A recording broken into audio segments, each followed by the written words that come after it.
Welcome back, my favorite audience. Let's just face it, like the best podcast audience ever. Anyways, welcome back to Mission Accepted Podcast. If it is your first time that you've landed with here today, you are in for a real treat. One, because we have double guests today, so you get two for the price of one. I know that some of you are listening and some of you are watching, so I just want to let you know when you hear two different voices, what's going on, not just mine. And if you have just landed here and you're like, mission accepted, what the heck is that? Well, look, our guests are entrepreneurs and ultrapreneurs. And if you have not heard of ultrapreneurs, well, if you listening to those people that are doing a plethora of things like us over here, well, that's called an ultrapreneur. Creatives, like those singers and actors and directors and artists that kind of get coined as singers, directors, artists, but not really. They represent such a big part of being an entrepreneur, because whether they're looking for a break for that song, they want to hit that album, or you're building what we would know as a traditional bricks and mortar, same. At some point, you had to say yes. And then, of course, our self-funded media. We have to give respect to podcast hosts and radio hosts and TV hosts, because you all took the mission on as well. And we know about that. The thing about this Gen Z generation, why you're going to see a weekly show for Gen Z is us, is because you know what? The generations of entrepreneurship are no more segregated. You are seeing entrepreneurs coming in at 10 years old, 11 years old, 12 years old, selling something on Instagram, or, when I went to my first sneaker con, have you ever been to a sneaker convention? Well, I'll tell you, there was 12-year-olds and there was 70-year-olds reselling, Bape and Supreme, and it was quite an eye-opening experience. I truly believe, as always, the generations have benefited from taking advice from each other, but probably no time like now are we actually willing and open to do that. How many 12-year-olds are willing to listen to, somebody that's a little bit older? Anyways, we're so excited about this new wave of entrepreneurship, and that's what this show is all about. So if you are thinking of being one, listen to our guests today. We have two, like I said, two for the price of one. I had the pleasure of meeting Shine a little more before Kristall. And you know what? Here's the great thing about some relationships that have longevity, where you touch base so often like me and Shine have, is I don't necessarily remember where we met, but I remember that we did. And it's those people that you see that are constantly moving the needle, whatever it looks like. You might see them on social media here, hear them about being at an event there, and going forward and changing and evolving, because that's what entrepreneurship is, right? So when you see people in that movement, I definitely wanted to have him on. And if you ever met Kristall, I mean, hello, she's she's a beauty. She's a beauty inside and out. And these guys are doing some incredible things. So let's kind of pick their brains a little bit. Welcome them to the show and hear what it's like to see to work together as a couple. That's pretty unique. So Kristall and Shine, welcome to the Mission Accepted podcast show. Yay. Thank you so much for having us. This is so exciting. Yeah, I'm excited. So much fun. So, hey, why don't you, I don't know who wants to start, but maybe talk about, when we say mission accepted, it was probably one thing to make that decision to go into business together, but give us a little bit of your background, like where do you come from and why did you decide to take this crazy ride? So for me, I came from a really, really lovely home. My parents were lovely, and I had a lot of freedom as a kid, and so I grew up with that kind of abundance and freedom. And my dad passed away when I was 15. My mom went into a deep depression, and she was a PhD psychologist, had money, and couldn't figure it out. 5 years, super hard, and so I was kind of forced into adulthood a little bit earlier than some.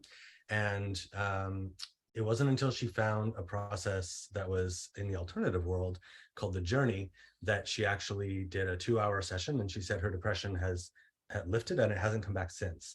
And so it was this old memory that she sort of processed that allowed her to just let go of this like big dark cloud. And so for me, watching that and just observing, and I was like, oh, wow, that's interesting, like the juxtaposition of being a PhD psychologist and sort of finding the help that she needed in an alternative therapy. And so I learned that method and became a practitioner, and also became really interested in different ways. I was also learning about like how the world is, and all the things that I love in the world, and all the things that I would love to be different in the world, and thinking like, oh, I would love it if there was less war or no war, or everyone was fed and everyone was happy and less violence and all that stuff. And I was thinking like, gosh, like how do I do anything about it, right?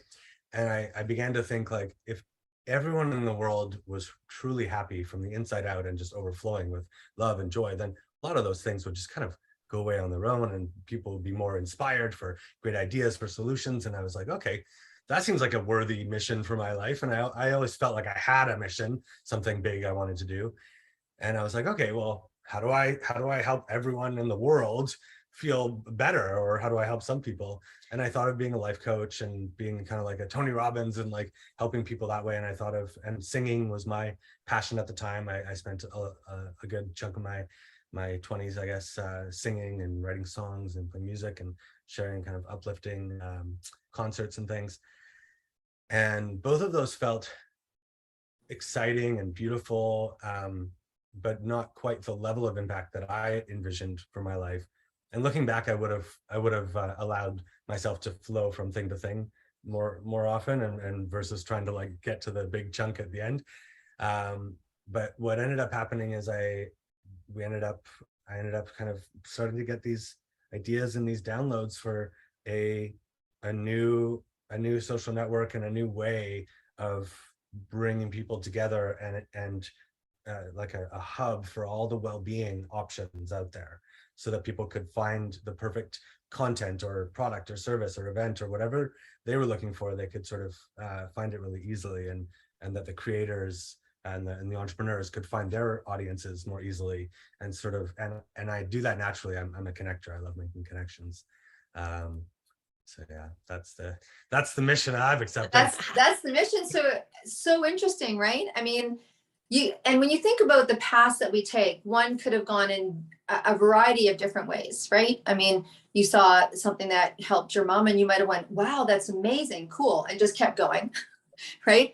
But you chose to adapt that, and then it sounds like things come to you, like, you want to make an big impact. And I think all of us as entrepreneurs sit there when we have that vision, when it finally hits us, whether we're forced to it, you know what I mean? Like when the pain gets too big, or it comes from that pleasure place where you're, in the shower or taking a walk and you get the epiphany, and the angels are singing, right? I mean, there's a good mixture of both. It's about, then you're like, this is awesome. And then you're like, wow, what now? Because I know that this didn't just happen to you, 12 months ago. And I look at, my 18-year-old son that wants to start a business, and there's all these, there's an app you can do, and you can go get a business plan made, and you can go do this, and there's angel investors, and there's all this plethora of opportunity, advice and that kind of thing. So I can't even imagine when you're describing it. I'm a very visual person. It's like, okay, so how do I do this? Like, how do I make everybody happy? And the nice process though, right? Make everybody happy, and then all of a sudden the world becomes a better place, which is very true. Yeah. But how does one go about doing that? And I know that that's kind of your quest. So Kristall, maybe share your story and how this all came along for you. Yeah, totally. I had a little similar story to Shine in. I did come from a more alternative family and background, and I was actually unschooled. So that's kind of, if you know homeschooling, then think of that without any scheduled kind of schooling time or curriculum. And being a unschooler here in Vancouver, there is a large community here. And what I found is my family was very creative artists and musicians, and we were obviously alternative with the homeschooling, but we never quite fit into any world. We were a little bit too conservative for one community and too leading edge for another community. And I always felt like I was straddling two worlds. I had school friends, I called them, when I was a teenager, and I was the weird one in my school friends group, and I was the conservative ones with my homeschool friends.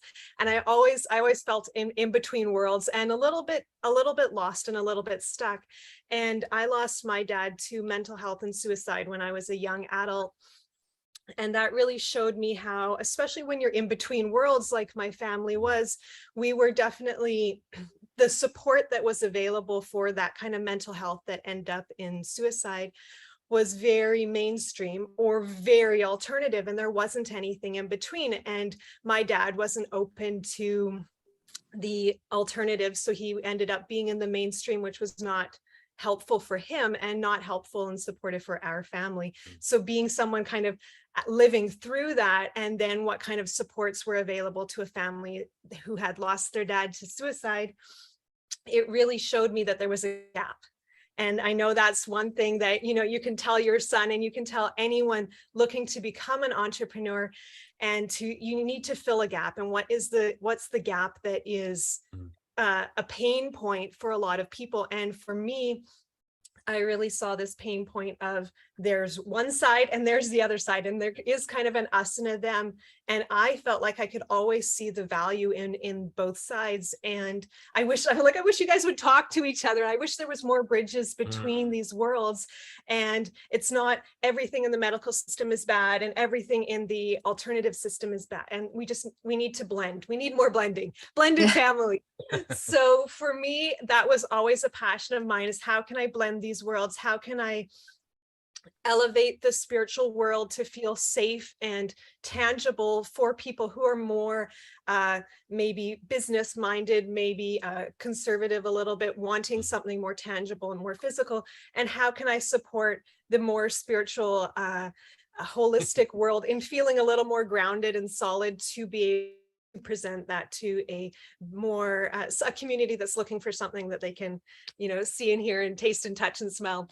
So that was always a passion for me. And over years, and actually I'm a mom of 2 babies, so that really helped me. They're not babies anymore. My baby turned 9 yesterday, so you know, he's getting big. But being a mom really helped me ground a lot of that as well, and realize how much there is a need for that. When I met Shine 6.5 years ago, we really started coming together and creating these events where we were bridging that gap, where we were mixing sound healing and business coaching, where we were mixing sacred geometry with really grounded science. And it was beautiful to see. And we really got a lot of feedback from the community that we were hitting that spot. And that's where our Unite brand actually came from. So Shine and I are co-founders of Unite. You can find us at www.unite.love.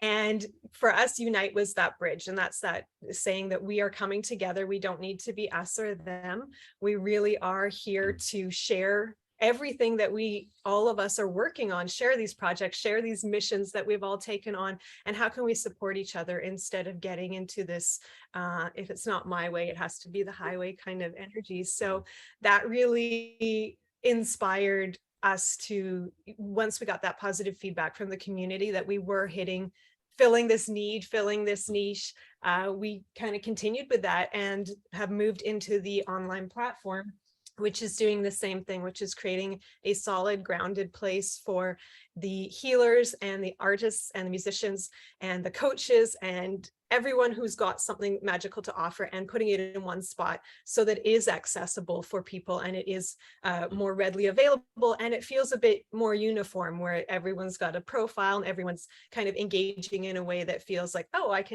I recognize this interface and I can get to know people. So that's our new platform, and that's what we're sharing about, and very excited to be introducing to your community. So thank you for having us. Yeah, no, absolutely. Well, and it takes me back, right? Because, you know, I've been doing the holistic business thing for 30 years. And, you know, my nickname always was professional hippie, because, you know, I used to teach aromatherapy, and I taught Ayurveda, and I taught massage and lymphatic drainage. There wasn't a Starbucks or a yoga shop, and we didn't even have cell phones and internet. And so I understand when you said like you had 2 different worlds. So there was people that seriously thought there was something wrong with me because I would not use a microwave. And then there was people that I walked into the Royal Bank, did their health and wealth series, had a suit on, and it was an epiphany for these people. They brought me in because there was so many wealthy people that couldn't even take a cruise because their health wasn't good. So they had me come in to teach their staff.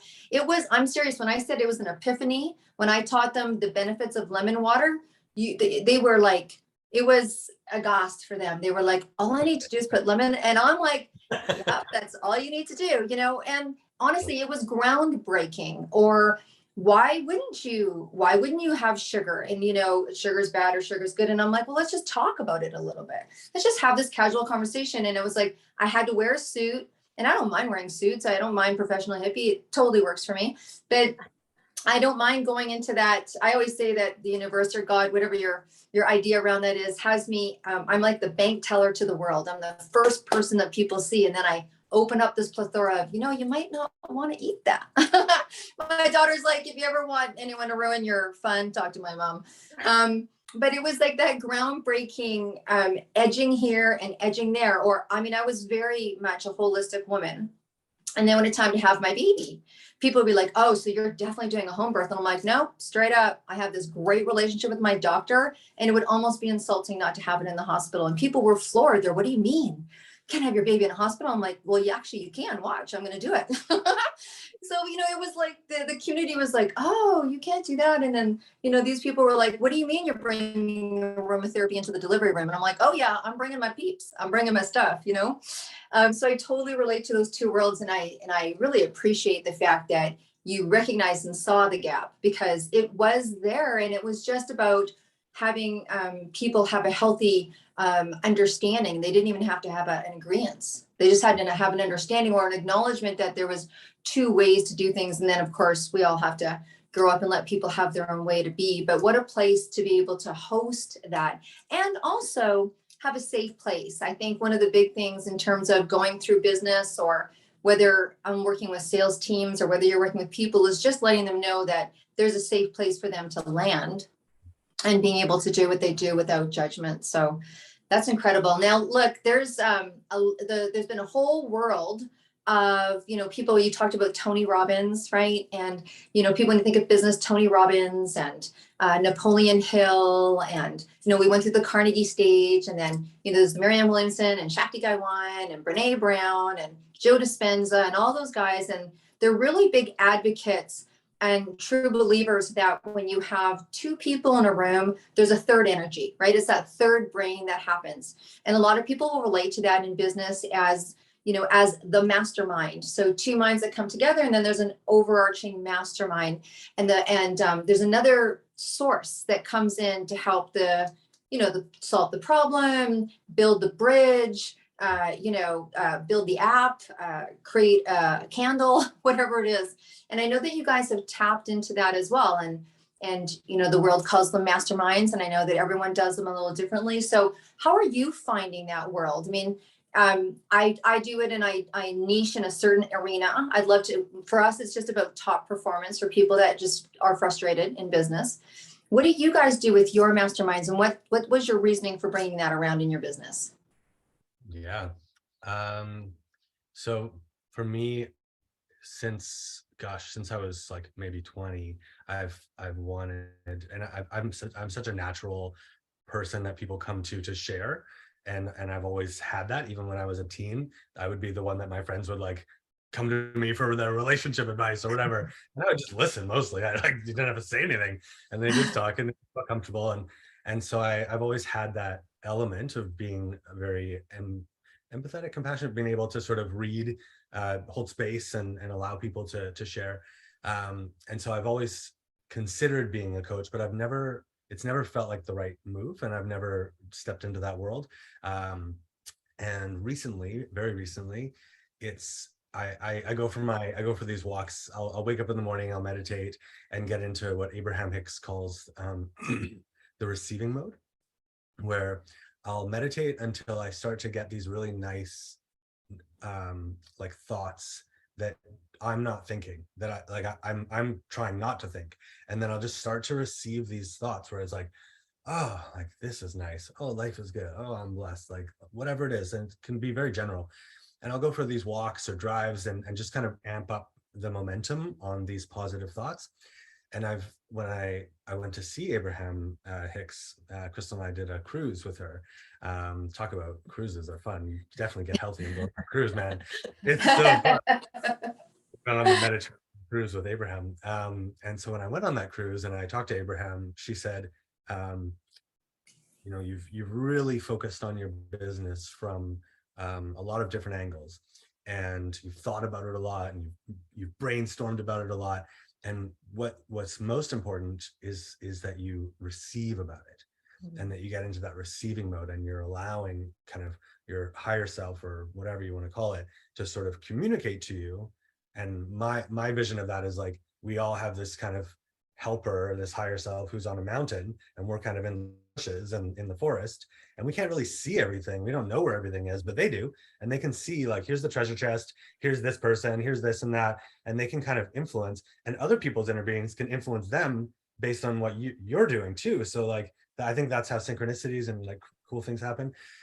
So anyway, so I'm going for my walks and getting into the receiving mode, and all of a sudden it's like, okay, it's time. Like, this is something that I'm now ready to share, and it's something that a lot of people are looking for, is exactly what I'm doing, is learning how to get into that receiving mode, learning how to, because anyone can kind of brainstorm and come up with an idea.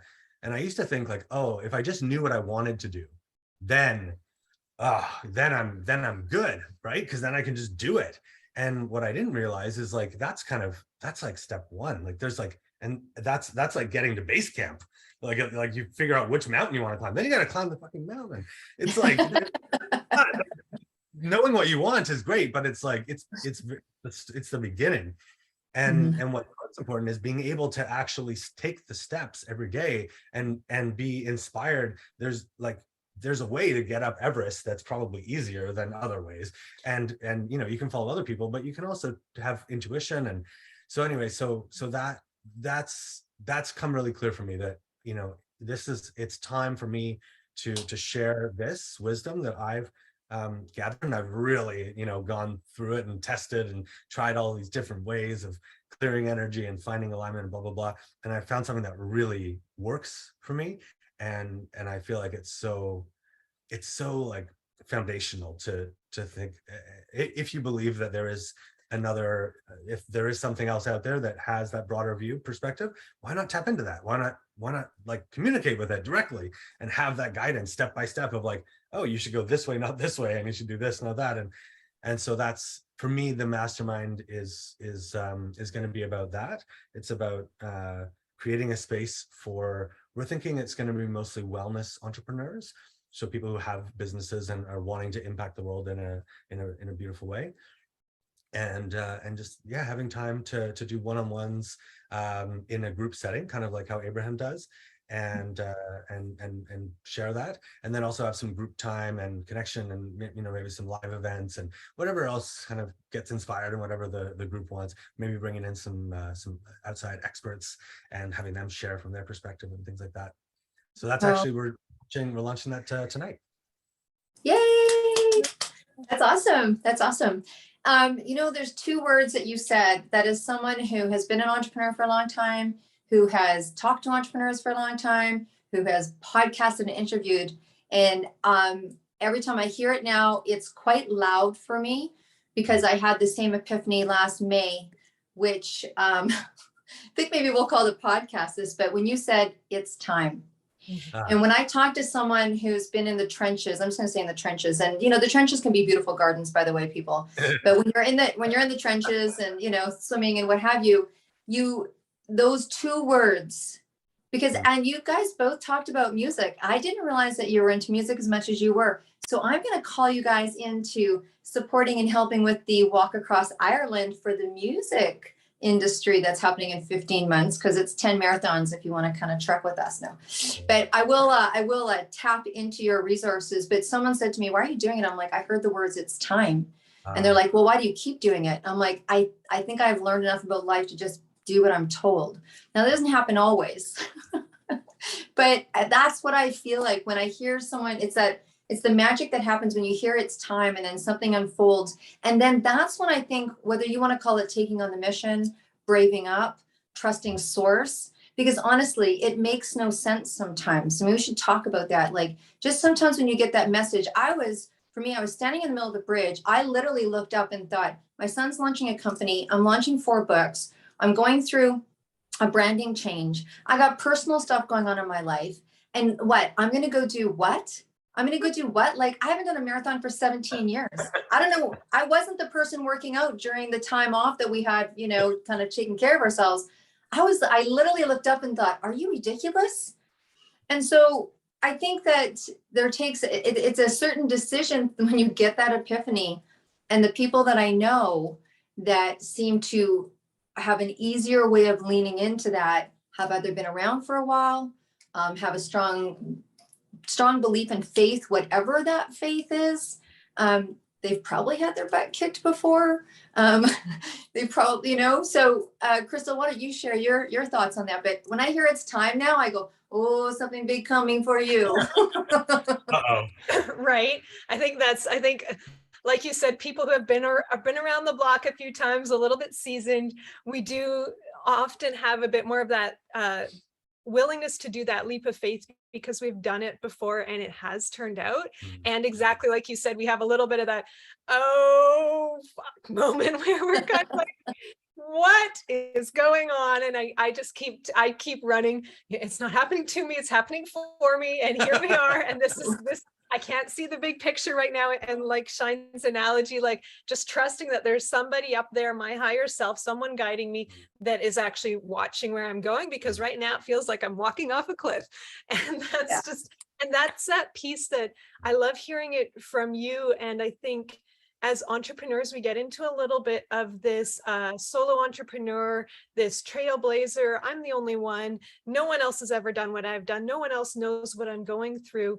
And because we're so used to being our own kind of butt kickers and our own motivators, we forget that there's nothing wrong with actually sharing that vulnerability. It doesn't mean our business is failing when we have a oh no, what's going on kind of moment. And another really big part of why we're doing the mastermind is after 5 years of running events for our community, and we hosted a couple hundred events in Vancouver. We had a huge plethora of different speakers and vendors, and the consistent piece our audience always loved what we were offering, and the consistent piece we got from the people we were supporting, the coaches and entrepreneurs, and was that they loved feeling supported by a community, and they needed more of that.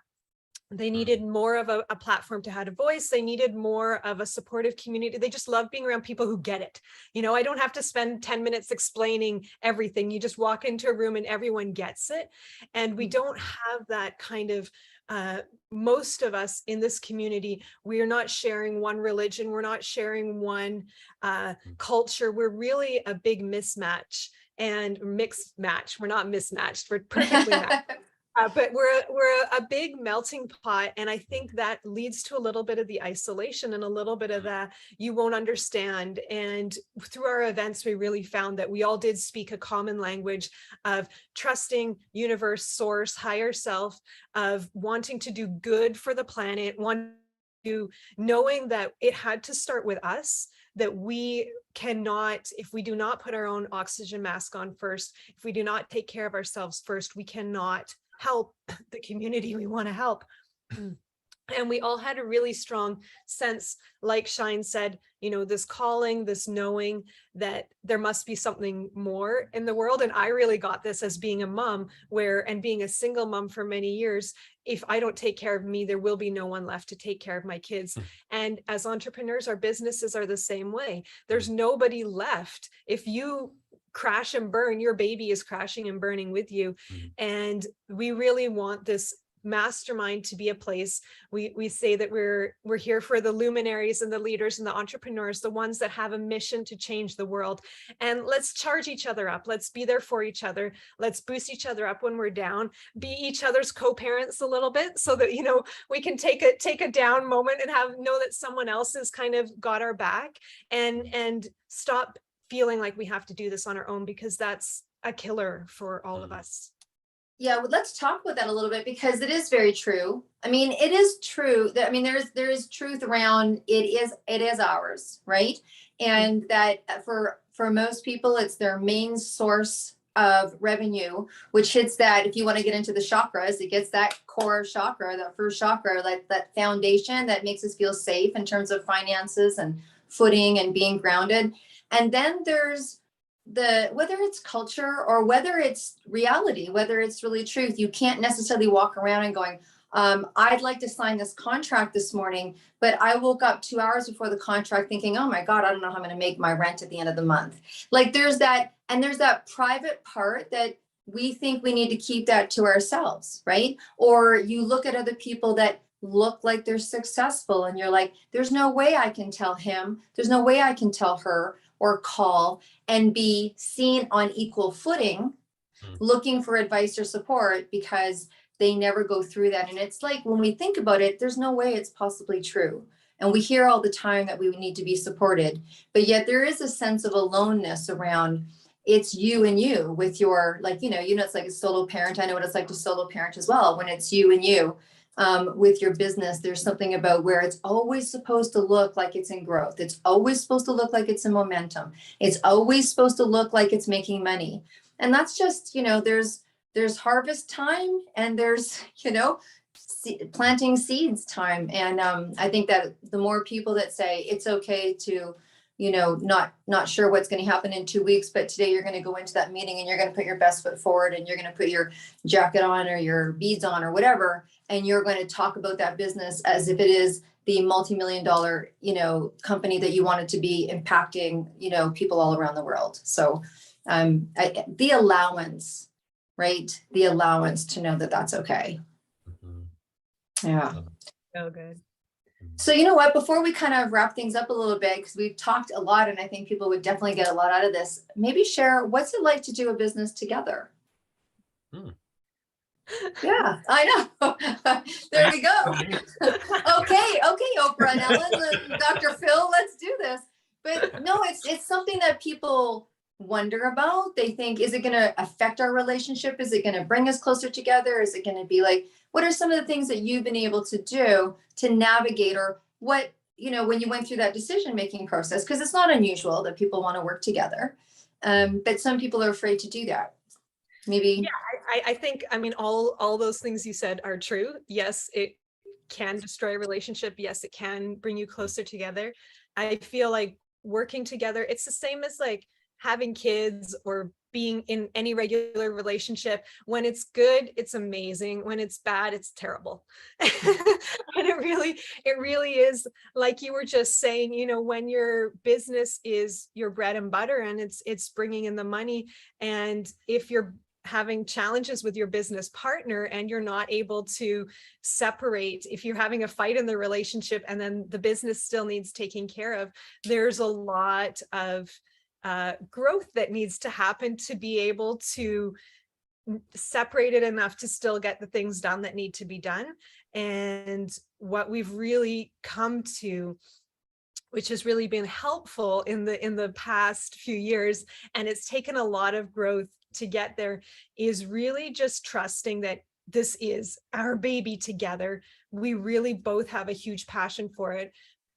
And that might look like one person is going to have a down week and not show up 150%, and trusting that it's not personal to me that, oh, they don't love me and love our business anymore, that they are recharging and then they are going to get up and take care of the baby as well. And getting away, the same like in a marriage or any kind of, the 50-50, like, oh, I did the dishes today, so you have to do them tomorrow, or I did this chore, so you need to do this one. And really coming back to that trust place that we're both going to put in 1,000,000% when we have that ability, and that we also both trust and know that we need to take care of ourselves first and foremost, because without ourselves being charged, we can't give anything to our relationship or our business. So it's been a huge, nothing has been as effective in teaching me to put myself first as this, because as a parent, I can actually put myself second and go quite a long time before I crash and burn and just keep taking care of my kids. And I feel like my relationship with Shine and the business has been the number one thing that has taught me that I am useless if I don't take care of myself. And I'm actually more than useless. I am detrimental to our business and our relationship if I don't do me first, because it's going to turn into picking. It's going to turn into meanness. It's going to turn into tearing each other down, which is the absolute last thing either of us want. So our number one rule is, if we can't show up, we don't show up. We don't force it. We don't try and make it work. It's like, it's just not working right now. Step away, go take care of yourself. We hang up on the phone on each other if we're having if we're getting into that picking, well, you said no, we'll come back. And we both trust, and we've done it enough.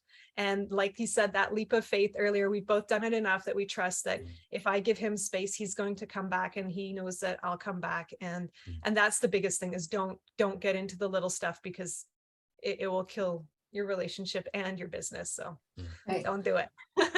Awesome. Wow. Shine, Oh do my you God. want to add anything to that other than going for walks and talking to Abraham in the morning? What how do you cope yourself? Yeah, well, it's funny because I don't think that anyone's ever useless, because and I Okay, get not the useless, meaning. but less Totally. effective than I want to be, for sure. Totally. I get the meaning. What I love, Feels useless on the inside. exactly, yeah, exactly.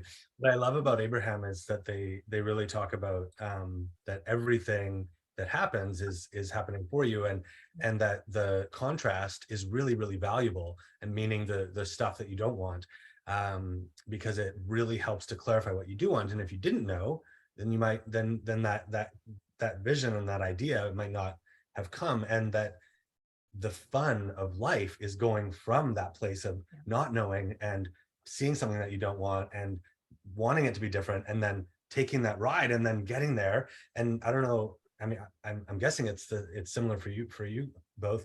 But like when we manifest something big, like we just moved into a gorgeous house, we bought a Tesla in 2019. Both of those big manifestations that we've been working on, when it happened, it was like, okay, like cool, like yay.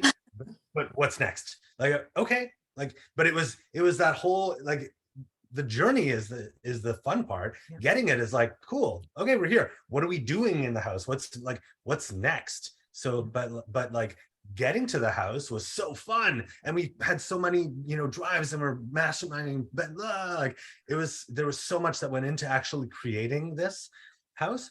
And I've actually been learning. I'm going on a little tangent. I hope that's okay.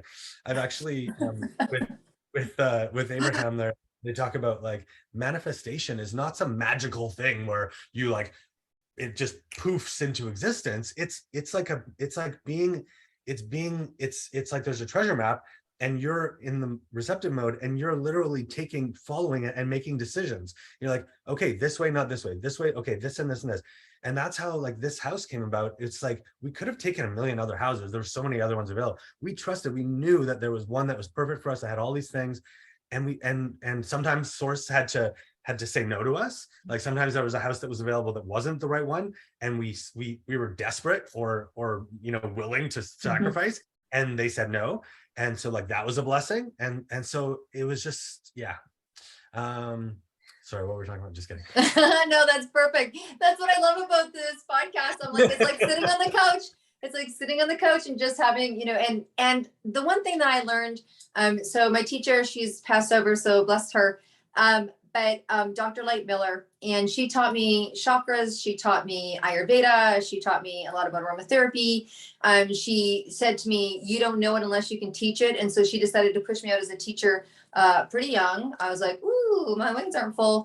But the one thing that I loved about her is that when she would teach, she would go off on these ramble, and that was like the best stuff. Like you just couldn't, like if you were taking notes, you'd stop taking notes and go, oh my God, that sentence just changed my life. You could never repeat it. We didn't record trainings back then. It was all like in one room. You had to fly to the city, times we used to fly to get all our healing and training. But anyway, so I think there's always lots of juice in the ramble, as I call it. That's why I like podcasting. Anyways, we're going to wrap up. Lots of gemstones in there about entrepreneurship. And I have a final question, and it would be unfair with your music background and love for music. It would be unfair to say that you'd have to pick one album each. But let's say that you are going to take one of these breaks, these well-needed breaks that Kristall says that you need. And you're going and you are going to a desert island. It is the last trip you're taking. You're going to the desert island, you're packing your suitcase, and you can only take one album with you. Which album would you take? Which songs could you not imagine not hearing for the rest of your day? That's so funny because for me, everything's on Spotify now and there's no albums, there's your playlists. So like I would take my playlist, which is like an amazing mix of stuff. But if there was one artist that Yeah. I feel like has a lovely range that is so supportive for me, it would be Deadova. And she is I absolutely adore the work that she does. We actually had the privilege of hosting an event with her here in Vancouver on a harbor cruise around Vancouver, and she did a beautiful sacred dance concert on the water. She's from Australia or New Zealand, Australia. And yeah, just a lovely family, husband, wife team, their daughter performs with them as well. So for me, she just does beautiful, sacred, chanting, magical music. She goes to sacred sites and records the sounds there. So yeah, and it's super like her husband's a DJ and they like put the beat in there and you can dance to it. And so yeah, but I would definitely, Deadova is a huge check her out if you don't know. All right. Well, we got that hit. Okay, that's one for you. And Shine, how about you? The first one that came to mind was Ajit, Ajeet, and she's a sort of a devotional singer who does a lot of songs. I don't know what language it is, maybe Sanskrit, but like those kind of kirtani in Hindi or Sanskrit or something. She is like just angelic and transcendent and very soft and gentle, but I feel like that would be, especially if I was stuck on a desert island, it would be like soothing. Yeah, that's right. Okay. It's so interesting. It's so interesting, right? Everybody's got theirs, I think the last person I podcasted, it was, gosh, what was it? Oh my gosh, what was it? It was such an album. When I think about the Eagles and, oh my gosh, it just went right out of my head. But anyways, everybody's got theirs, right? From AC/DC to the Eagles, to, Diva Pramal, all of it. So I want to thank you so much for being on the show. And for those of you that are listening, please, when you hear this and you are inspired, this is your job. Your job, not only do you subscribe because you're like best ever, but you want to send this on to people that that would be inspired, that would love to receive this information. And so the whole idea about this is the collaboration. That's what podcasts really are. It's a collaboration and it's people coming together for someone else's betterment. And so just keep these passing on. You guys are doing an incredible job. If you see yourself coming onto the show, then let's talk. Come onto the show if you've got something to share. If you fall into those categories, then love to hear how you're making your way in the world. Again, thank you so much for coming on the show. And with that, you guys, we'll see you all next week. So have a great day. Bye for now. Thanks for having us. Thank you so much. That was so fun. You guys are awesome.